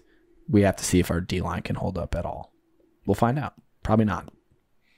I think if between those, if you made me pick, I think I'd be more interested to see how State's offensive line can game plan or scheme for Michigan's D line? Because I think we They know have to get push. Like, we know, I don't see how Michigan walks out of this game averaging less than 4 yards per carry. Like, I think their unit is that bulletproof unless they are facing Georgia's defense, where it's like, okay, they might just stuff you. And you guys know I respect Slade and Barrow a lot. I just think the way this Michigan offensive line is cooking, It's the linebackers and tackling that has been the issue for us all year. That as well. So I would be interested to see, like, can they neutralize or scheme away? Because Michigan State's offense is predicated on deep balls to a big extent. Can they give that time? And then that's where my matchup comes in, is Reed and Coleman versus Turner and Green. I mean, that's going to pique me, is like, They'll know shows pretty up? fast. Who shows up? Does one get beat early and then make a play late, or is it consistently exposed, penalty? I mean, do you think exposed? Michigan's going to go one-on-one island corners all game?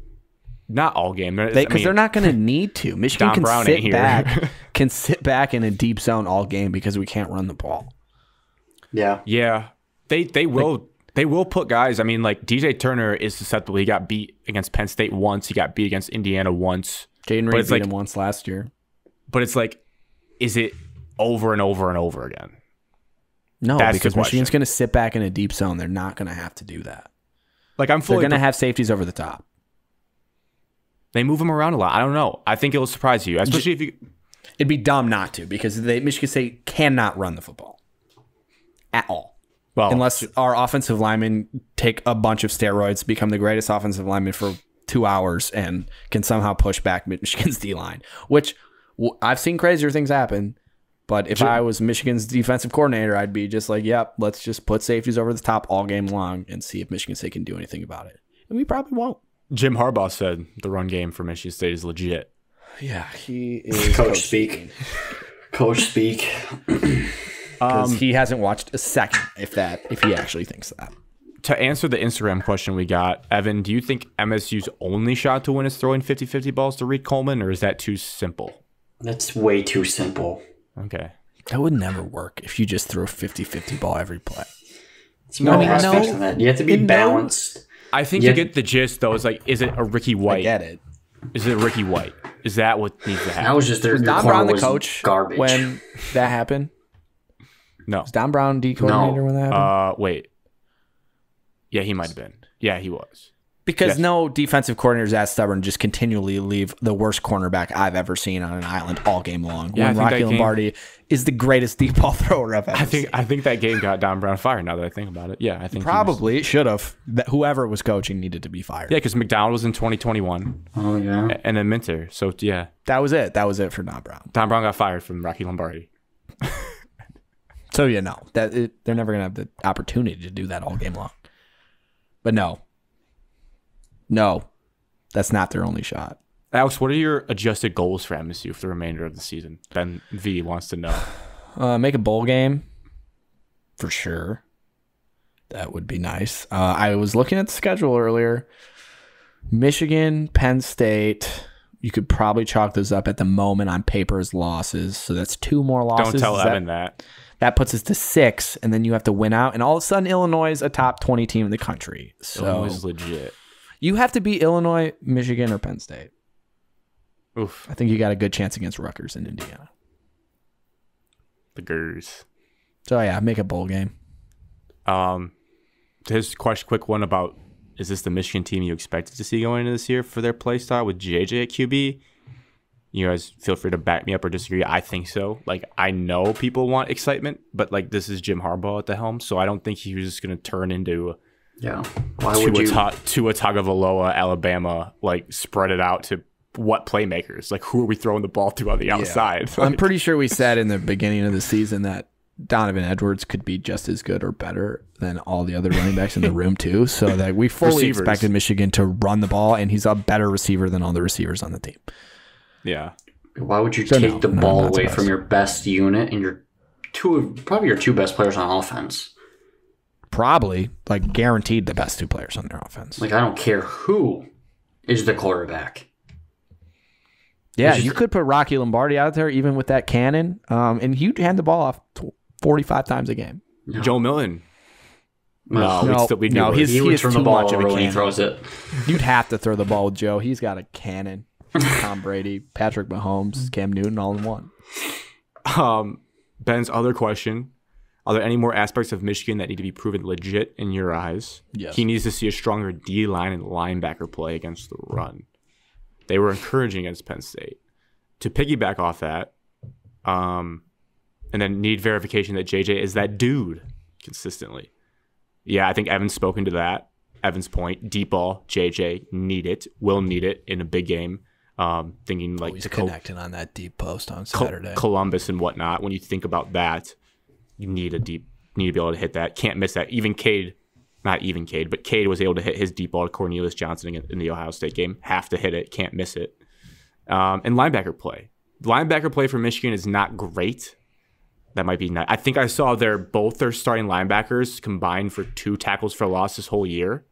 So they rely on Mozzie Smith, who is just a freak of a human being. He's pretty good. So, and part of that is Nakai Hill-Green, starting linebacker from last year. I don't think he's going to play this year. He's been 8 games now, and he's not playing still. So he hasn't played this year? He's not played in a game. So that's also a thing where the depth, if there's an injury, you're relying on a true freshman to step in. So Junior Colson's still the linebacker? Yeah, him and Mike Barrett, who's still there, who's like 6 years. Mike Barrett's still there? Who used to be the Viper. The guy that made the giant hit against Minnesota during the COVID season? He's a starting still linebacker. Playing football. Wow. Yeah. That is stunning. Yeah. So, yeah, no. I don't know about that. I mean, he's not that good.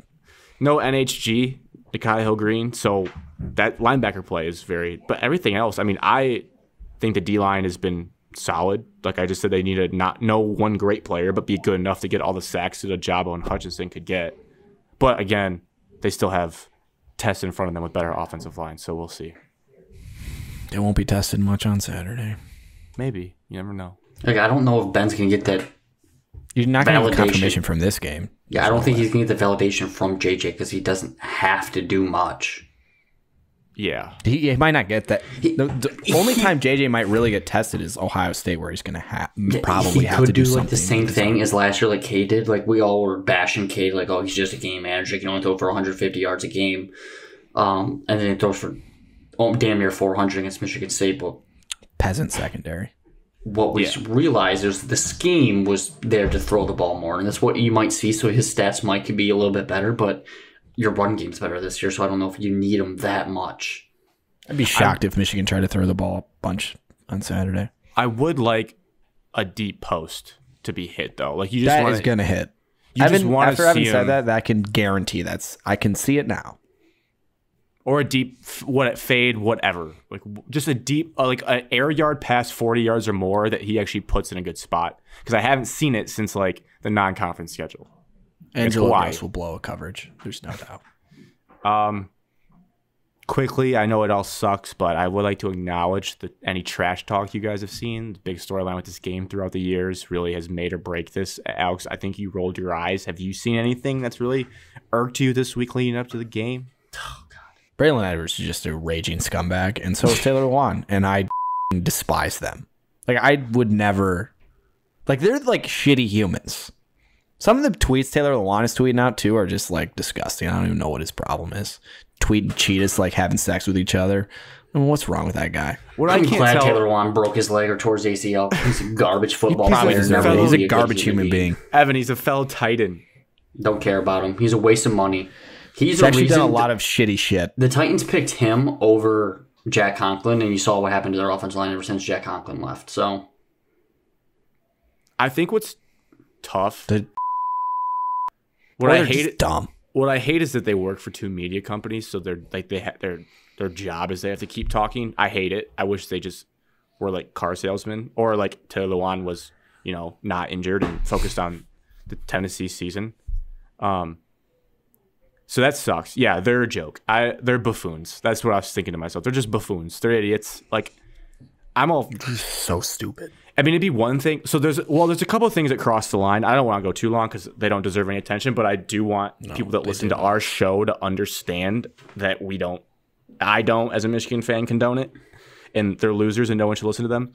Is like, Luwan, like, fine, you can talk a little smack as alumni do, but you made an ass out of yourself last year, but then to double down so tone deaf, and then with his past that you guys discussed, posting that image of the hyenas just going at it. Don't need it. Like that's just zero Especially self-awareness.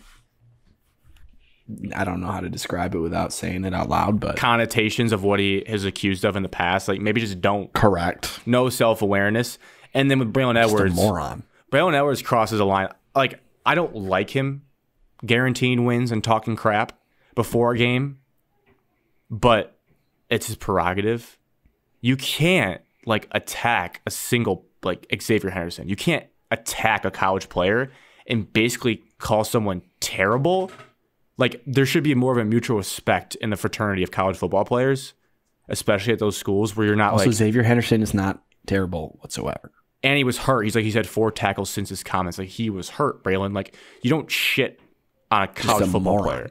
Like we don't like college football players, but we don't like. Well, we get mad. Some of them we do. And also, But we didn't different. play college football, We didn't so play we're just college supposed football. to talk about it. And honestly, our mouthpiece. I feel like if we were on a show that got well, I can't. I mean, their show probably does. It gets clicks because it's so dull and people put it on the clips on. But I doubt there's that many people watching it start to finish. But if we were on a bigger platform where we knew like it get picked up and like and tagging people in the tweet, it's just so gross. Yeah, that's really embarrassing. I hate those guys. They're the worst. I wish they would just be quiet or like have more fun. Like I compare it to like Portnoy when it comes to Michigan. He's just such a troll and like so joking over the top. It's different. Whereas like Luwan and Braylon Edwards specifically are like really personal. Like Dave Portnoy's gonna be like Xavier Henderson sucks. He's just gonna like say be like Michigan's the best. He's just gonna troll. Yeah, it's like there's a difference where it's like almost mean spirited.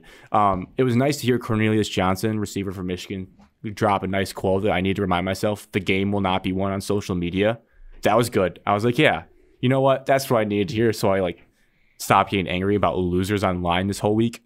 I've been actually doing pretty well. I'm avoiding Twitter. I know you guys thought I'd be deep in it. I've avoided quite a bit. I haven't seen too much trash talk, and it's actually really refreshing. Nice. I don't know about you, Evan. I know you're diving deep into that. I've seen it more last week when we were all on a bye week than this week.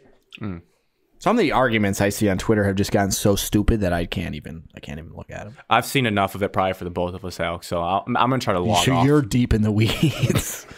You're deep in the Cassius Winston, Trey Burke debates that I've seen going on. What I actually as I like seeing the press conferences. I like seeing what the players and coaches are saying, just to get a vibe of the building. And the one thing that makes me really confident and feel good as a Michigan fan is that this feels like one of the first times in my life that the inside the Michigan walls, they're outwardly saying, not that I don't like them being like, we're going to win, we're the better team. Like, I at least respect that they're in the game, so they have a chance to prove that. That's better than Luwan and Edwards doing it.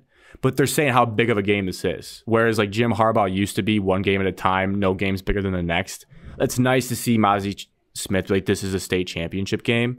Like last year sucked. No one talked to each other on the bus ride home from East Lansing. We want this bad. Like this means more because that's how I feel. I know Michigan fans ever was anything but that. But Michigan fans play yeah, they're not even our rival. Like no, like I really want to win this game because I live next to Michigan State. I'm friends with Michigan State people more than Ohio State people. Like this game means a lot. I'd like not to lose. I'd like my team I root for to take it more seriously than Maryland or Indiana. So let's just like buckle down. So it's been good to hear them say that. It makes me feel better about it. But Grant, the Michigan Twitter fans, they think that Michigan State is not even their second biggest rival. So, like, you might not get great fan support in the big house. And, like, no one really cares. Well, it's like you're playing Rutgers. You can't matter now that you got your butt kicked 10 of the last 14 years. You should have think mattered all so, before. Evan? You think so? Yeah. I mean, I could see, like, old heads in the 60s and 70s be like, oh, Notre Dame when I was growing up, like, with Lou Holtz. Like, that's fine. I can't argue that because I wasn't alive. But, like, now you don't even play Notre Dame. It's Michigan State is clear too. Just admit we had better teams when we've won the last previous, 10 out of the last 14 years. Just admit that we had better teams. Just admit that and we're all okay. Well, each year, the better team wins. And don't blame it on somebody else when you lose. Well, Facts. yeah, the excuses are also just so ridiculous. If we were to win, I can't wait to see what they would be. I hope we get the opportunity to see those. And I'm sure that our fan base does some of the same stupid shit. There's some just in my morons experience, in the I don't Michigan know. State You can call me community. out on it. I see more Michigan fans make excuses than Michigan State fan excuses.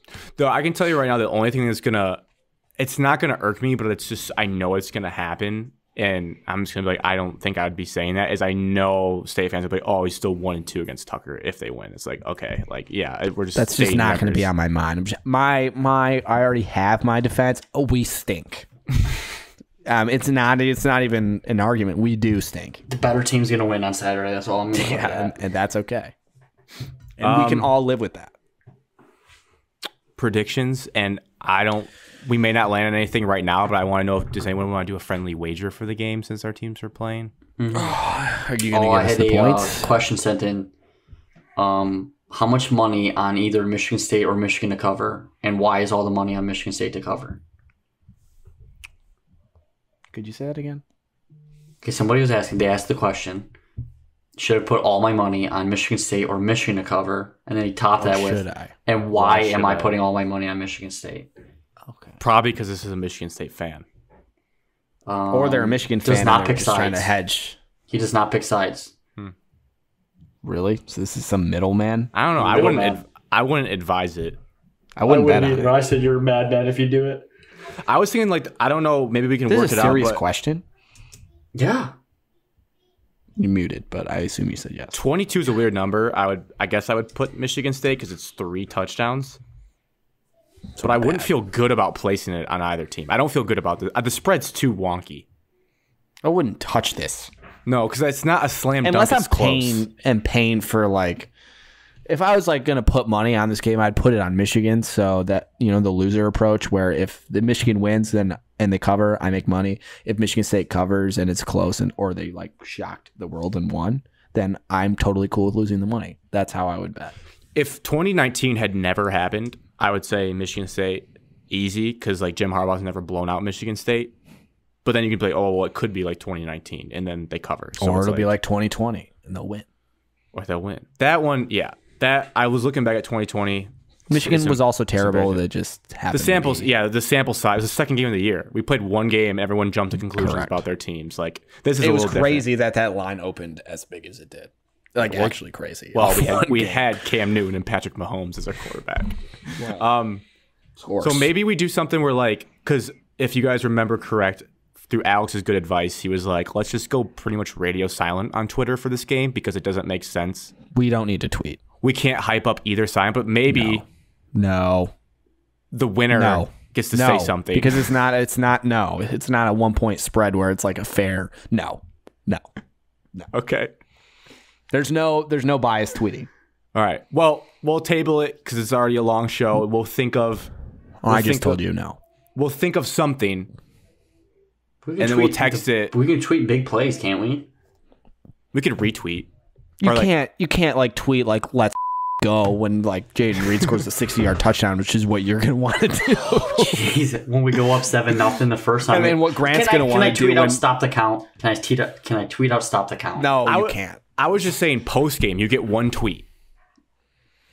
Of one post game tweet, and Grant's will just be like, "Wow, oh my gosh!" If Michigan State wins, Alex, I have the perfect post game tweet already thought about in my brain. So you're gonna be so disappointed because that tweet's never gonna see the light of day. Yes, it is. It's going to happen. Scores. Michigan State 29, Michigan 28. Stop it, Alex. I will never pick Michigan to beat Michigan State, no matter how much I think it's going to happen. I will never pick Michigan to beat Michigan State. Year. No, Grant. I will never pick Michigan. Alex, give us that blowout murder. You go fest. next. Give me that. No, I'm not doing it. I'll sit here for 30 minutes. All right, pep speech for the boys in blue. 2020 was a joke. Can I have a question? Answer. I need to interrupt Grant. Throw him off. Are you guys really wearing all maize? No one knows. It's tight-lipped. Tight-lipped. If you guys do, I think that's -1 touchdown for you guys. There are 1-0 against Mays. 1-0 all time in all Mays, so good vibes. Against Florida. Poopy team. And I think we've only lost in all blue once, and that was to Georgia. Well, technically, we're basically Georgia. If we come out in all white, you guys won because we're 3-9 in those. We have to wear green, white. That is the winning combo. That is the winning combo. What if we go white or yellow top, blue pants, Evan? What the I don't think I've ever seen you wear those, have you? Reverse or they wore them in the spring game or something. Or a recruiting photo shoot. I've seen that picture. Reverse original. Just wear your traditional uniforms, please. No, they're so boring. And we're That's going the green, point. white, white. Connor Cook, baggy white long sleeves. That is the I winning think combo. Donnie Edwards' arms out after a 60-yard touchdown run would look sweet in all Mays. I can see the picture. Just give us the score. You don't need to give us 2020. a pep talk. Well, I do. This means a lot for me. 2020 was an absolute joke. I seriously considered, with listener Brad, firing Jim Harbaugh the next day if we could choose. I was like, this is done. Someone needs to be fired. Don Brown was fired. Okay? 2021, biggest game ever. First year of the podcast. Felt good. Up 30-14 with 4 minutes left in the third. It's crazy even to say out loud. A collapse like the New England Patriots against the Falcons in the Super Bowl. Just an absolute joke. I mean, Sanders still hitting the Paul Bunyan. He's now a defensive back. Now we're here. The huge spread again. Nerve-wracking. But I hate to say it. As an unbiased national football on for this? This is reporter. a joke. Gotta Skunk, be kidding me. Skunk Bears 44, Spartans 20. Go blue. I'll the cover, Grant. They cover by 1.5 points. 44. In full transparency, I had 42-20, but I wanted them to cover, so I bumped it to 44 in the honor of Evan Camus' crazy scores.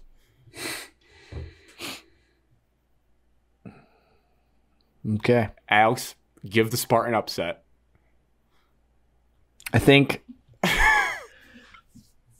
we're going to head into the fourth quarter No. knotted up at 24. I'm naked on my floor if that happens. It's 24-24 to start the fourth quarter. What? And Michigan wins 41-24. Michigan State made a field goal. Michigan State made a field goal. 30 is the first magic drive. number. 30 is the magic number. And then Michigan blows them out in the fourth quarter. How bad? I just said it. I was like, what did I just say? I don't know. 41-34. Or 41-24. We don't score in the fourth. Michigan puts up like two touchdowns and a field goal. One of which is a fumble six or pick six. But So we Michigan got- State covers. 29-28 from Evan. 44-20. 41-24. Yep. All right. Those are your predictions for the Paul Bunyan Trophy. We'll see. I'll tell you this. If Michigan loses, you're not going to want to miss next episode. I just want this game to be close so bad. I am dark. totally fine. I'm not totally fine, but I would love a loss by a field goal versus a just murder fest. And usually I opt for the murder fest. This one I want to opt for the depressing field goal loss. Now, quickly through the rest of the show, Lions, Cowboys, no great transition to that. We will start with listener Ben's question. I think it sets the stage well. So, long question short, the Lions have underperformed. We know this. Have the fans and public been overreacting lately? Meaning, a year ago, we knew this would be a painful rebuild after the last regime left us with nothing. We are now starting to see drafted players actually contribute. Hutch, Pascal, Okuda, yet to see on JMO. Injuries obviously remain an issue. Additionally, are you guys willing to remain patient until next year? Or is this regime getting closer to the hot seat as well? So we touched on it a little last week with Dan Campbell year 3 epiphanies. But do you guys feel the fan base is overreacting? I want to kick it to Evan because Evan had a huge reaction after this Cowboys game. Can in you Jerry just World. read your text? Sure. See if I can find them. Long story short, we're never going to win anything ever again. It was depressing. Evan, while you look, I actually am starting to buy, at this point in my fandom, I'm starting to buy into the city as a whole being cursed. And I have several potential factors of why this I sports read town. the curse last night. I've seen a couple, and I think I'm they so all bloody, work man. together. I'll say those for after Evans. I found them. But it just stemmed from me watching Monday Night Football. Yeah, Okay. it just got dark It fast. stemmed from me watching Monday Night Football from our conversation talking about why can't we have like a solid team like the Giants and Jets? Yeah. Who both And then I was won thinking again. about both it. won Then I again. watched Kenneth Walker highlights against the Chargers and realized I think they're 4-3. They're first in their division. They're the third team in the NFC. Yeah. And then I realized watching Monday Night Football, I was like, I think I'd rather be the Bears fan than a Lions fan right now. Yeah, I would potentially. rather be a Bears fan than a Lions fan. They have a young, studly quarterback. Studley. That is mobile. Okay. I don't know if he's a stud. He's makes some glaring mistakes, but then also makes crazy plays. We'll see. He's just cooler than Jared Goff. It's way cooler to watch. There's no doubt. They are going through a rebuild, like a full rebuild. They're not like half doing it where they have like some veterans and like give the false hope of like, oh, we have some nice pieces here. Yeah, they just got rid of Bob Quinn today. Not our Bob Quinn. Other Bob Quinn. Robert, come on. You can't say Bob Quinn. And it's just one of those things. Like they are more competitive than us, and their roster stinks. More wins. 2 more wins. And I said I'd rather be a Bears fan. And I asked my family members. One said, "Yeah, I'm with you there. I can see that." And the other one frantically said, "No."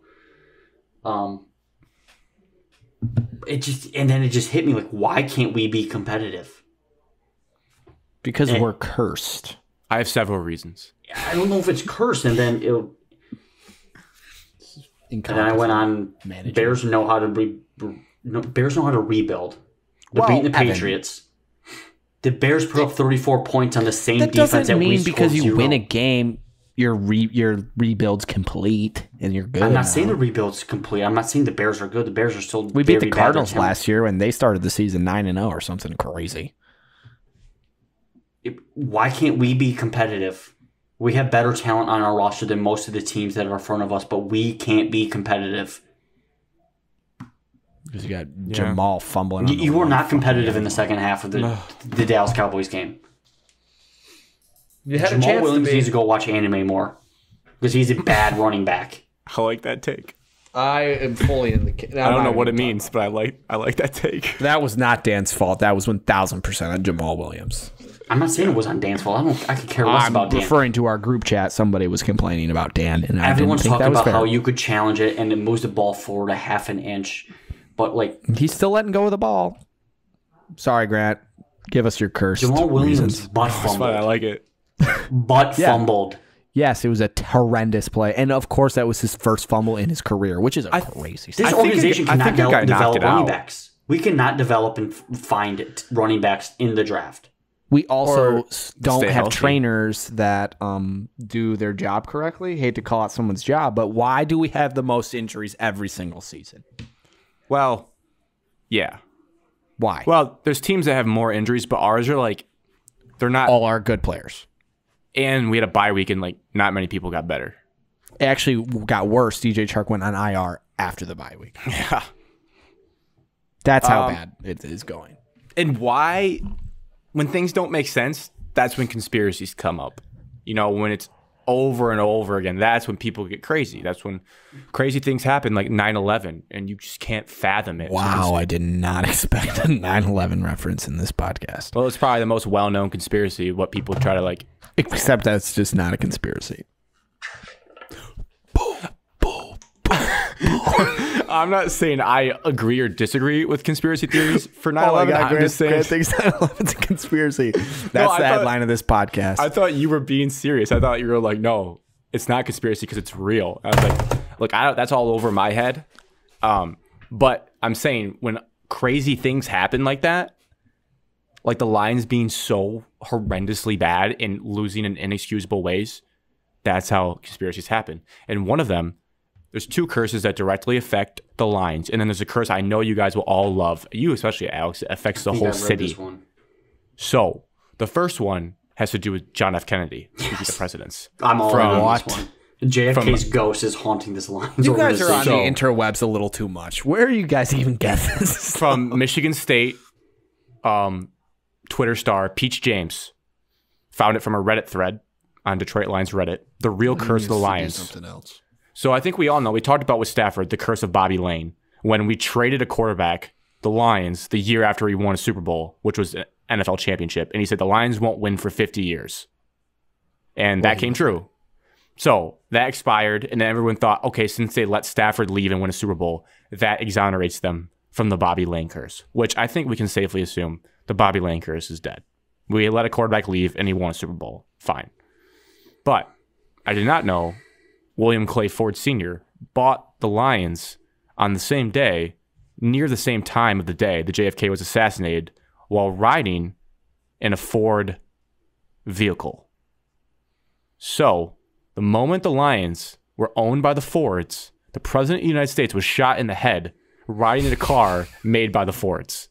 It's not good. So they're saying that the ghost of JFK is vindictive and he potentially has doomed our franchise to hell. It doesn't sound that crazy. I'm all in on it. It's the ghost of JFK's haunting Ford Field. He doesn't have anything better to haunt than the Lions. I mean, I guess he did lose his life because of the Fords. He probably haunts a lot of things, but it'd be a nice little cherry on top. The other one stems from... This is so ridiculous. In a live person, the fact that we won't pay Calvin Johnson $1.6 million will hang over this franchise. We will not. Franchises that operate like that do not win things. So until they pay Calvin Johnson $1.6 million, which is the equivalent to us finding a quarter in the back cushion of our seat car and handing it to a friend when you're a NFL franchise, that's a real curse as well. Yeah. So we have those two. And then that one I buy. The one that hit me, which thank goodness, prayers up that Dylan Larkin is okay. But when Dylan Larkin went down, Evan, was in a dark place. I'm like, all of our good players get hurt. Yeah. And I think there's a potential that we will struggle to win because of Alex's least favorite person, Chris Ilitch. Chris Ilitch, in like 2015, District Detroit, it finally hit me. He went to the board of Detroit people who make those decisions and said, hey guys, I'd like you to fund $325 million for my stadium. And in exchange, I will build a beautiful District Detroit. We all saw the blueprints of the shopping district, the people eating out. The stadium got built. District Detroit never got made. Bad karma. So I think Little Caesars Arena is cursed. And I think we're screwed until we build District Detroit. So there's three factors working in our sports town that are really bad. I rest my case. Alex, you seem like you realize that we're doomed. I'm all in. We're just so bad at everything that we are now sitting here at 9 p.m. on a Wednesday discussing things that are so ridiculous and pretending to make ourselves feel better that our sports franchises makes myself feel worse, are cursed. Alex. We got the cursed. Whatever. What do the ghosts of JFK, Calvin Johnson, and Chris Ilitch have in common? The Detroit Lions. The curses of Detroit sports. They hate Detroit Lions. So yeah, positive. My guys, no easy transition. Hutchinson and Okudah balled out. So point for my guys. Jeff played well. Jeffy. No, he didn't just play well, Alex. He played fantastic. I'm Team Jeff. I'm all in on Okudah now. Yeah. He lays the wood, and I respect the hell out of that. He did 90 run rate. Just never played DK Metcalf again. It's not good that your corner makes 14 tackles. But also, I saw that we lined up Okudah at linebacker or in the box several times. Jabril Peppers. Which is crazy. So, yeah, I love Jeff now. Jeff's my guy. Hell yeah, Alex. Good vibes. We're breaking the curses. I mean, I couldn't watch that game and still think he was bad. There's just no way. And same kind of thing. Now I know, Evan, thank you for clarifying that Hutch was down in a 3-point stance. It was nice to see. I only saw him get a sack in a 2-point stance. So that validates my campaign. It's just so dumb. It's so dumb that it takes Twitter to tell Aaron Glenn how to do his job. Aaron Glenn did a great job this week. Please, no shame on my neighbor this week. He did a fantastic job. It's just too slow. I don't know why they needed that long to start using him as an outside linebacker. I mean, that was because common JFK knowledge. was getting in his head, and he's cursed as well. So he didn't have any control over his brain until now. I can't argue with that. That's the beautiful thing about curses. That could be true. But it was a similar feeling I got to when we were booing the Lions at Ford Field against the Eagles. Why aren't you playing Amon-Ra? Why do us three idiots, now we are football analysts, but why do us three idiots have to tell our coaching staffs how to utilize their players best? That shouldn't happen. They should just know what to do. Why weren't you using Amon-Ra earlier in the offense? I don't know. And why weren't you letting Hutchinson play outside linebacker, his best position? I don't know. I don't get it. All I've learned from this podcast is that coaches are just stupid. So dumb. They might know more nitty-gritty details than us, which they should because they get paid millions of bucks. But the easy, like on paper, like I can make that decision, you can make that decision, Evan can make that decision. They don't make those right. It's just stunning. Stunning. And it happens every week in every game I watch, no matter the team. It's like, why is this coach doing this? Crazy. Speaking of coaches, are any of you guys still carrying the Ben Johnson water? Because I caught some heat. I thought everyone was going to agree with me on Twitter. Like, yeah, 6 points in 2 weeks combined is unacceptable. People are like, oh, the offense, the injuries are so bad, blah, blah, blah, blah, blah. It's like, I don't know. Like, still scored 6. I'm not going to call him good anymore. Like, he's got to prove, he's back on prove it. Like, I don't know what he is. I don't think it's entirely on him, but I'm certainly not going to drink his bathwater. I'd hope not. Behave. There's only a couple people's bathwater I'm drinking, Alex, and it's not his. Young Raniero. Malcolm Rodriguez. Evan, how's the... my last stat, then I'll tee it up to you, Evan, for Lions Dolphins. Jared Goff, just we're going to not bury the guy. We love the guy. We have to say it every time. Let's just all say something nice about Jared first. Alex, he had happy feet. Let's say something nice about Jared first. Happy Feet was a good movie. Say something nice. Why does he only like Khalif Raymond when he's on offense? Why could he not throw it to Josh Reynolds? Let's say something nice about Jared, Evan. He likes Khalif Raymond. And Brock Wright. Sure, that's nice. Jared's really good in the community. I was just going to say that. Yeah, he's a stand-up guy. Find a new one then. Say something nice about his play, I dare you.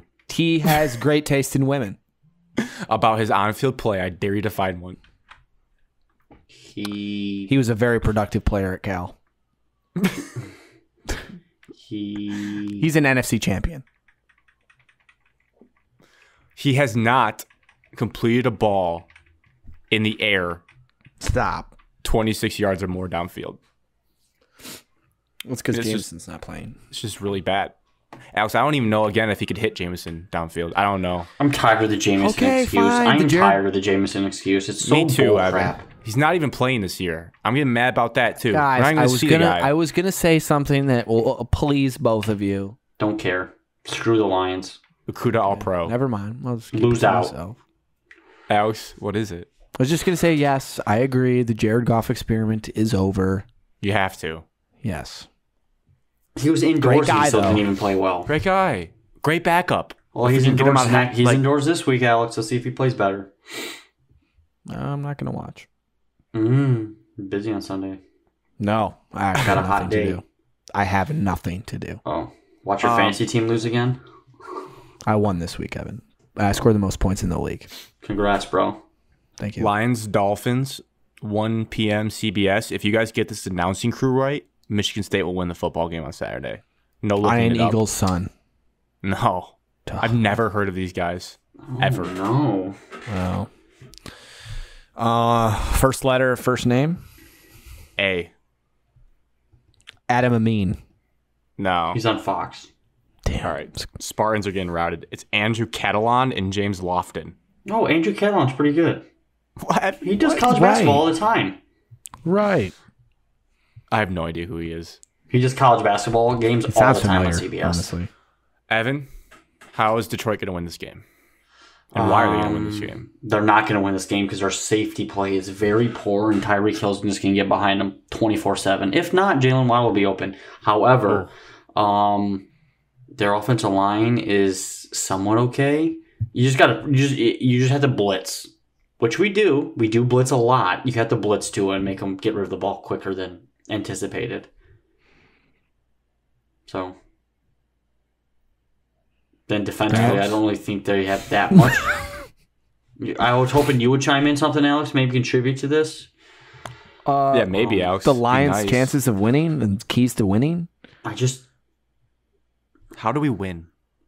Do we got to get DeAndre Swift the ball if he plays? I mean, dear God, never plays. So you need playmakers back. You need him back because Jamal ain't it. I just don't really see it, Evan. I'm gonna be completely honest with you.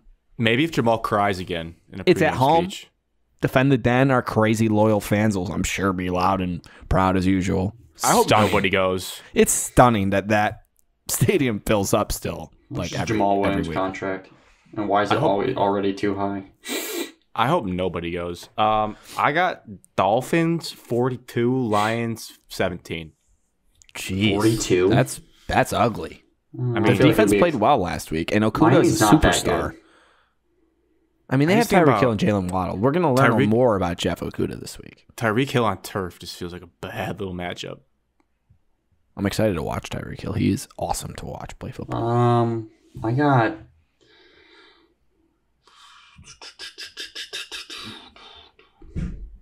Somebody picked the Lions to win. I got 31-28. Oh, that was what I was going to say. But not that close. I'll go. Dolphins win? Are you picking a Lions upset? Lions upset? I'm not saying who's going to win. Kevin. Dolphins, so we can get Will Anderson. Nice. It's a debate for later. I want to talk about a no-show against Tennessee. I still think he's great. I'm just saying. Shut your mouth. Strong defensive ends in college can miss out on their big rivalry game. It's okay. Hutch needs a buddy so bad. I didn't realize the double team rate. The double team rate. A little more, Grant. No wonder he's not. No wonder he doesn't have a. He just on pace for double-digit sacks to lead the Lions to a 1-16 record. He overruns the quarterback too much. He's going to feel like me after Carlton Airport. Individual performance. Nailed it. After the end of the year, he's going to be like, you know what? Evan, or Alex, pick the Lions to win now. Do I have to? Sure. No. I mean, they're not going to win. But let's say they do. No, what's the score? Be honest. 31. Yeah, I just I'm going to give a weird score like Evan. I do a super weird score. 32-18. Dolphins. 32-18. Some super weird score that almost is like not even achievable. If you want a weird score, you got to say like 29-19. Yeah, how are you going to get to those numbers? I need to find a scoregami and say that, but that's too much work. I know our offensive line is solid. I think the Dolphins get 4 sacks in this game. I think Javon Holland is a pick for sure. Closing out with Pistons, Red Wings, Tigers thoughts. Hand up, guys. I feel I owe it to the listeners to go first. Pistons aren't making the playing game. Not sure what I was thinking. I saw them play with my own eyes, and they're just not a good basketball team. So they're so bad at defense. Yeah, they're really bad. They're down 5 with a minute to go. Oh my God, though. Bogdan just got fouled for an and 1-3. This is just like the episode they won. We might win again tonight. Bogdan is so good. So good, dude. That is probably the best move in the Troy Weaver era. Bojan. Sorry. Bojan. Bogdan. I would cut off a digit to be awesome. able to shoot like him. I just want to be able to shoot awesome. This stroke. We should sign him to a lifetime contract. Another thing too, would you guys like to defend your guy Killian Hayes? Evan? No. One game doesn't define a player. I think it's been several. No. One game. No, he was decent the first game when he didn't play that much. And everybody just has to have a punching bag for a team. Yeah, ours is supposed to be Corey Joseph, Evan. We have one. Ours is like the rest of the roster. Corey's too good. Our bench is the worst bench in the league. I think that's fair to say. Did you see what Dwayne Casey said today? He said our second unit just simply is not getting it done. So, yeah, second unit sucks. Thanks, Casey. Tell me something I don't know. Casey. Fix it. Thanks, Casey. We also won't really be like contenders until we find a new hotshot coach, but I was hoping we could at least contend for the playoff games with Dwayne Casey. We are 5 games in. Let's not like totally overreact. Now the season's over with. Come on. Yeah. No, because remember I said the hot start? You had 4 winnable games to start the year. That. And you won 1. And you got blown out in 2 of them. You didn't even contend with the Knicks or Wizards. They dusted you.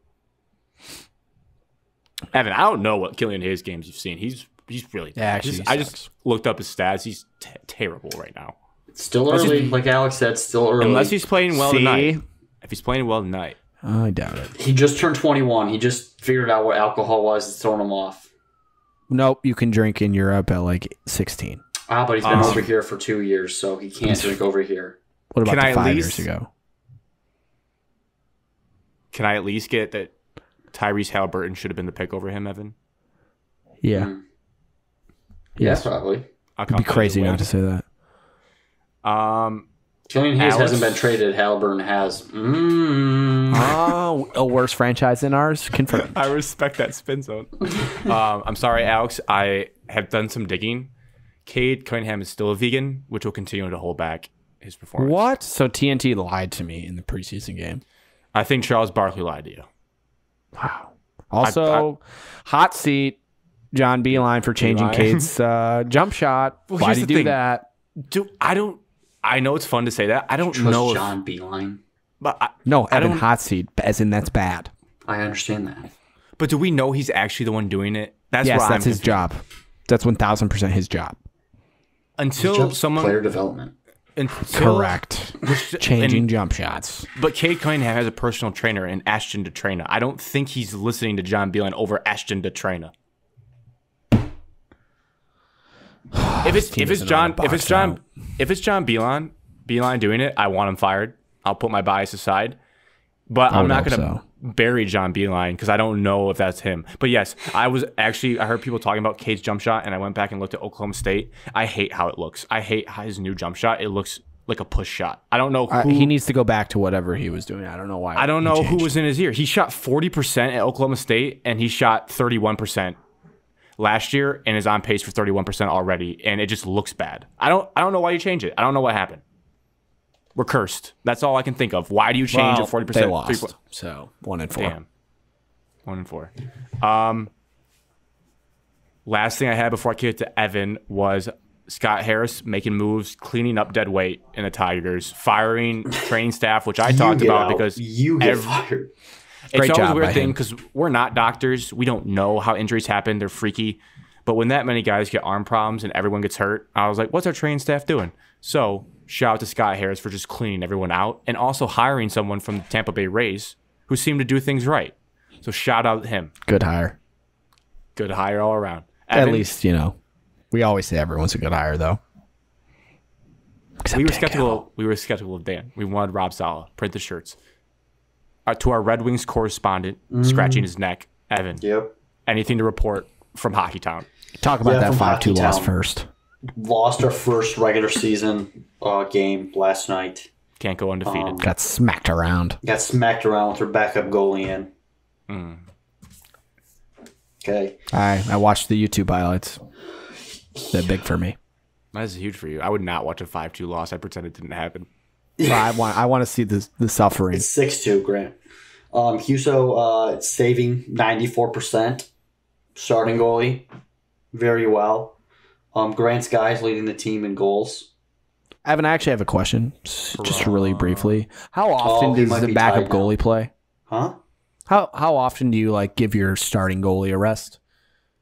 If you go back to back, usually, or if you have a certain amount of games in a certain amount of days. So we just tell when we have to play the backup goalie Not because that's typically. a lot of goals. I mean, most teams it's that way. Most teams it's survive in advance, hopefully get 1 point out of it, get it to overtime. But last night was just an utter embarrassment. So, most teams you want your backup goalie to be just above 500, somewhere around there. But they're only playing Ours is probably on not. average. They're on average around 20 games per year. That's without any injuries from your starting goalie. This But make is sure gonna it's sound really back to back, or if they haven't played in so long that they need Still the alive. game repetition. So This is gonna sound really ignorant, but I feel like goaltending's not that taxing that you should be able You to would play think back to backs. But also, you're kind of crouched all game. It's like playing catcher for 60 minutes. it's a mental taxing, Grant. It is still physical. You're getting pucks thrown at you 90 miles an hour, and you have to do your job. Important Red Wing question. Derek hopefully have an Lalonde said answer. that we're not even ready to compete really in the middle of the East. What?